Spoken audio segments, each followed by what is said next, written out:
it is forever. We shall always fight for our rights. The Network of Abuja Left groups has restated its commitment towards joining other youth across the country in protest against bad governance from August the 1st. They make this known while addressing newsmen in Abuja, calling on the youth to seek accountability from the current administration for the mismanagement of the economy and other poor decisions it has taken since coming into power. Since this call for protest has started, we have seen different calls by different indigenous groups in Lagos, Ohaneze, Abuja indigenous groups, Arewa indigenous groups, saying that they are asking our people not to protest.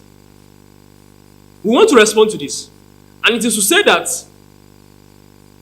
all of us who are poor, the only division that exists in Nigeria presently is the division between all of us who are poor and those who are clearly rich and ruling us.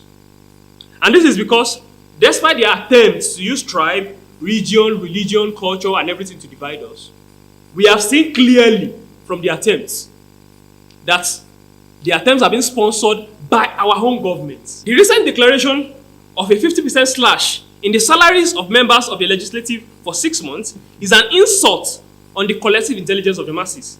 We know without doubt that the basic salary of members of legislative and government officials is less than 20% of their total take-home. So slashing 20%, that means they are slashing 10% of their salaries. We believe that it is very deceitful to call that sacrifice when we know that this amounts to millions and millions of naira.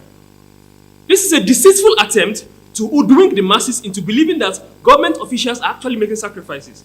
And on that basis, we are demanding that if truly they want to make sacrifices and they're not just paying eye service, our government officials should be put on the same salary schemes with the average workers that is working for them in their offices. In Nigeria, we too have faced challenges that have tested our resilience and unity. We have seen power of collective action, the strength that lies in standing together, and the profound impact that our voice can have when raised in unison against injustice. We have been led into retrogression in this country over the past few, months that Tinubu has emerged as the president of this country. When the removal of subsidy on fuel was announced, the immediate chorus was that the fund will be diverted into social services like education, healthcare, palliative, provision, employment, and etc. But since we have not yet seen, none of the palliatives have gotten to any of us. In the education sector, just like the health sector, it has been a continuation of the erroneous state that was obtainable before the emergence of the Tinubu administration. Despite the rising cost of living, the minimum wage has remained stagnant, and the 70,000 naira currently agreed upon by the organized labor and the government is far lesser than 15% of the minimum wage cost of living for the workers in Nigeria. It is noteworthy here to state that the present 30,000 minimum wage is not enough to buy a full tank of fuel in most cars in the country, and the new 70,000 naira is grossly insufficient to live above the extreme poverty line. In April 2024, cost of food soared to 40.3%.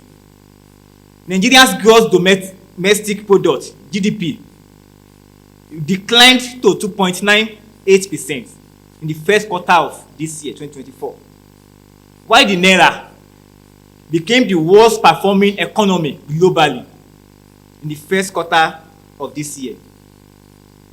All the indices to measure development and economic growth are presently in the negative. For many families, this means that they have to cut their essential expenditures like food, healthcare, education. In fact, some families now decide to keep their children at home. And this itself will mean that we are adding to the illiterate population of the country because families are now finding it difficult to afford the cost of education, which is also soaring. There is victory for us. There is victory for us.